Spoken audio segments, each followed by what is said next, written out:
ఖచ్చితంగా రేపు మా గవర్నమెంటే వస్తుంది, మేము చేసి చూపిస్తాం 100% అని బాగా తీవ్రంగా చూస్తారు అధ్యక్ష. అంతర్జాతీయ పెట్టుబడిదారులు అట్మోస్ట్ కన్సర్న్ ఉంటుంది, utmost concern. Can you afford really to go to India or not? Third class country అంటే అయిపోయా మన పని, దెబ్బతినిపోతాం, పోలేము. ఎంత అక్రమాలైనా చేయొచ్చు, తప్పించుకోవచ్చు, ఏ దుర్మార్గమైనా చేయొచ్చు. మరి ఇంకా విచిత్రం ఏంటంటే అధ్యక్ష, ఆయన ఎవరో ఆ సంస్థ ఆయన ఏం స్టడీ చేసిండో ఏం సంగతో దానిలో మంచిది నాకు తెలియదు, మనకు పెద్దగా తెలియదు. కానీ ఒక్కటే దెబ్బలో 10 లక్షల కోట్ల ఆయన ఆస్తులు కరిగిపోయినాయని చెప్పి పేపర్లు రోజు రాస్తున్నాయి. $90 బిలియన్ అదేందో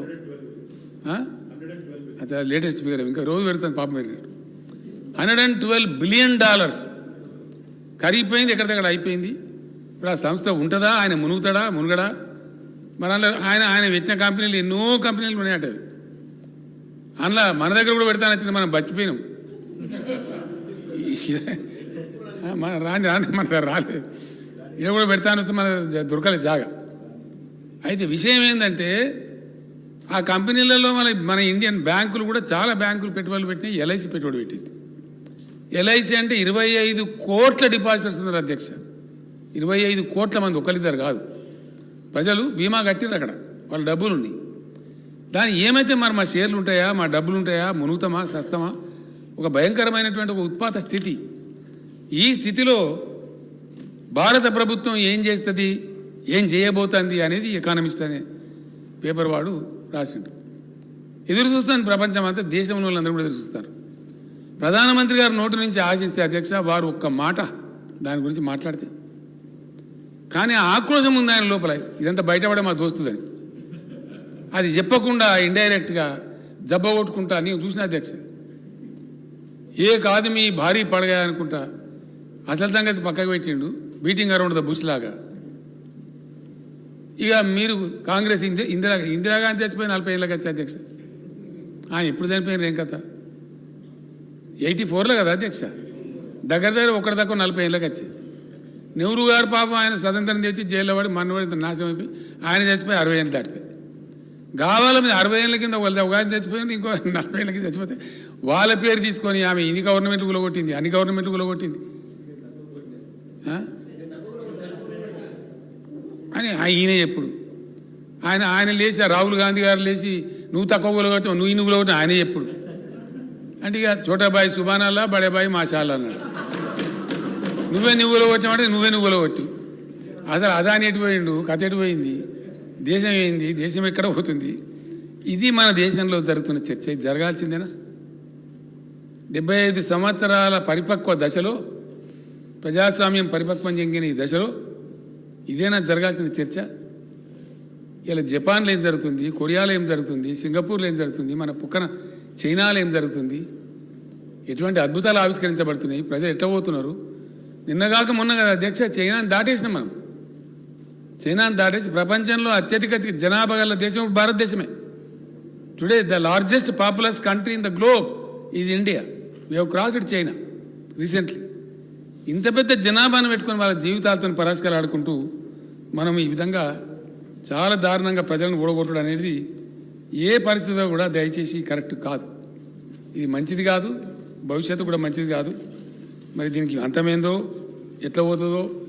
the most disgusting speech by the honourable prime minister of India, most disgusting. ఒక సభలో కాకపోతే ఇంకో సభలో మంచిగా మాట్లాడితే నేను కూడా ఆస్తిని చూసిన అధ్యక్ష. Because country is in a very critical situation. 10 lakh crores for India is not a small thing. It's a big issue. And so many crores of people are involved in that. దాన్ని అంతా పక్కకు పెట్టి, ఆ టర్మాయిల్ని పక్కకు పెట్టి, దానికి ఏం చేస్తామో చెప్పకుండా దాన్ని ఒక చీకట్లో పెట్టి, డార్క్లో పెట్టి, ఇద్దరు ఓలకోలు నిందించుకొని త్వంశ ఉంటా అంటే త్వంశ ఉంటా అన్నట్టు. నువ్వు నాకన్నా పెద్ద ఉంటావు, నువ్వు నీకన్నా పెద్ద ఉంటావు, నువ్వే నీ గవర్నమెంట్లు కూలొట్టావు, నిన్నేను ఇదే అధ్యక్ష. ఇది జరగడం దురదృష్టకరం. ఈ మార్పు అయితే తప్పకుండా రావాలి అధ్యక్ష. ఈ పరిణతి రావాల్సినటువంటి అక్కరైతే ఉన్నది. లేకపోతే దేశానికి ఏ రకంగా కూడా మేలు జరగదు. ఈ ఎకానమిస్టు చెప్పిన విషయం అంతకుముందు నుంచి కూడా అధ్యక్ష చాలా మిషన్ భగీరథ లాగా భారతదేశ వ్యాప్తంగా 5-6 ఏళ్ళ లోపల ప్రతి ఇంటికి నల్లబెట్టి నీళ్ళు ఇస్తాం అధ్యక్ష. చేసి చూపిస్తాం 100%. అధ్యక్ష కరెంటు పుష్కలమైనటువంటి వనరులు మన దగ్గర భగవంతుడు ఇచ్చాడు. నీళ్ళు ఎట్లున్నాయో ఎంత ఉన్నాయో మిగులు నీళ్ళు ఉన్నాయో అట్లనే సర్ప్లస్ పవర్ ఎనర్జీ ఉంది మన దగ్గర, ఇంధనం ఉంది.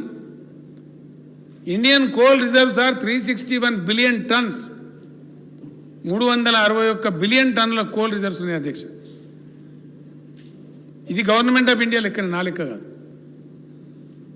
361 బిలియన్లలో మనం కోల్ ఎక్స్ట్రాక్ట్ చేస్తుంటే 40 to 50% వస్తుంది అధ్యక్ష, మిగతా 50% రాదు. ఎస్టిమేటెడ్ కోల్ ఎప్పుడు కూడా మన సింగరేణి గల్లలో కానీ ఇంకొకడ కానీ తీస్తున్నప్పుడు మనం తవ్వుతున్నప్పుడు 45 to 50% వస్తుంది. Even at the rate of 40% లెక్క పెడితే కూడా ఈ 361 బిలియన్ టన్నుల బొగ్గు భారతదేశ అవసరాలకు సరిపడే విద్యుత్తును ప్రొడ్యూస్ చేయడానికి 125 సంవత్సరాలకు సరిపోయేంత బొగ్గు ఉంది అధ్యక్ష. 125 years సరిపోయే బొగ్గు నిలువలనే ఈ దేశంలో. ఏం చేస్తున్నారు అధ్యక్ష కాంగ్రెస్ బీజేపీలు? కోల్ ఇండియా 3 బొగ్గు గనులకు అధ్యక్ష 230 కిలోమీటర్ల రైల్వేలు వేయమని వీళ్ళని అడగలే డబ్బులు.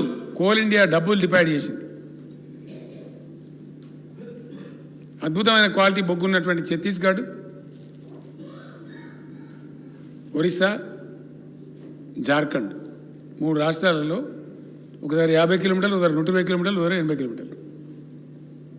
15 సంవత్సరాలు అయితే హరిలేసి ఇవ్వలేదు అధ్యక్ష, వేస్తలేరు. డబ్బులు కోల్ ఇండియా డిపాజిట్ చేస్తారు కూడా. కానీ ఆన్ ద కాంట్రరీ ఏం చేస్తారు? 300 మిలియన్ టన్నుల బొగ్గును ఆస్ట్రేలియా నుంచి దిగుమతి చేస్తారు. ఎవరి ప్రయోజనాలు ఆశించండి? అక్కడ 300 మిలియన్ టన్స్ వస్తుంది అధ్యక్ష రైల్వే లైన్ కంప్లీట్ చేస్తే. ఉద్దేశపూర్వకంగా రైల్వే లైన్ పెండింగ్ పెట్టి వాళ్ళ వ్యాపార స్నేహితులకు సాయం చేయడానికి ఆస్ట్రేలియా నుంచి కోల్ ఇంపోర్ట్ చేసి రాష్ట్ర చెన్కోల మీద మెడ మీద కత్తి పెట్టి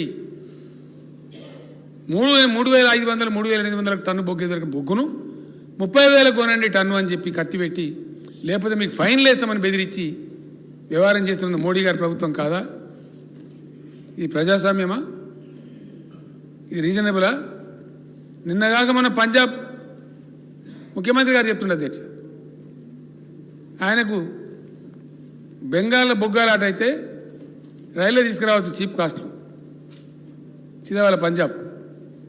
లేదు నువ్వు షిప్లో తీసుకురా, అదాని గారికి లాభం కావాలి కాబట్టి షిప్లో తీసుకొచ్చి అదాని గారి పోర్ట్లో దించి ఆడికెళ్ళి తీసుకొని చెప్తున్నారు అధ్యక్ష. ఆర్డరే ఇచ్చిండ్రు. ఆయన మీటింగ్లో చెప్పిండు, అక్కడ ఖమ్మంలో సభలో చెప్పిండు ఆయన. ఇదేనా దేశాన్ని జరిపించే పద్ధతి? ఇంకా దేశం బాగుపడుతుందా? దేశానికి కరెంట్ వస్తుందా? రాదా అధ్యక్ష? దమ్మున్న ప్రధానమంత్రి అయితే రాలేదా తెలంగాణలో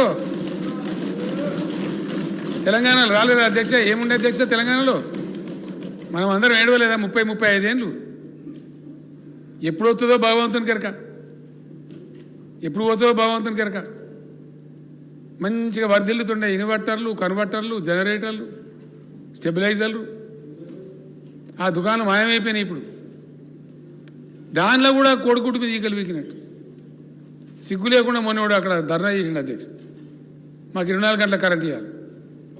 అధ్యక్ష ఎంత బాధ అనిపిస్తుంది అంటే 5-6 ఏళ్ళ బట్టి బ్రహ్మాండంగా 24 hours పవర్ సప్లై ఇస్తున్నాం. కొంతమంది విజ్ఞత లేకుండా, ఇంగితం లేకుండా 24 గంటలు అత్తలేదు, నువ్వు వాడికి పండుకొని గడ మీద కూర్చొని మాట్లాడతావు. నీకు నెత్తా కత్తా, నీకు బాధ్యత ఉందా? అధ్యక్ష ద హైయెస్ట్ లోడ్ ఏమైంది అధ్యక్ష? ఒక అంచనా ఉంటుంది, ఇగో ఇంత లోడు ఈ సంవత్సరం అవసరం ఉంటుంది. నేను చెప్తూనే పోతున్నా విద్యుత్ శాఖ మంత్రి గారికి, విద్యుత్ శాఖ వాళ్ళకి చెప్తూనే పోతున్నా. విపరీతమైన ఇండస్ట్రీ పెరుగుతుంది, విపరీతమైనటువంటి ఐటీ సెక్టర్ పెరుగుతుంది, అగ్రికల్చర్ కూడా చాలా ఎక్స్పాండ్ అవుతూ ఉంది. కాబట్టి మీరు పెంచుకుంటూ పోమని చెప్తున్నాం అధ్యక్ష. మొన్న 4 days బ్యాక్ నేనే సమీక్ష చేసిన, మినిస్టర్ గారు నాకు చెప్తే నేను సమీక్ష చేసిన నేనే, ఏంది అసలు ఏం జరుగుతుందని. యాక్చువల్గా ఏం జరుగుతుంది అధ్యక్ష? గ్రిడ్ కొలాప్స్ కావద్దంటే ఆ హెవీ ట్రాన్స్మిషన్ లైన్స్ ఏవైతే ఉంటాయో వాటి మీద 50 cycles మెయింటైన్ చేయాలి ఎప్పటికీ. అది షుగర్ బీమార్ లాగా ఉంటుంది అధ్యక్ష. లో షుగర్ కావద్దు, హై షుగర్ కావద్దు.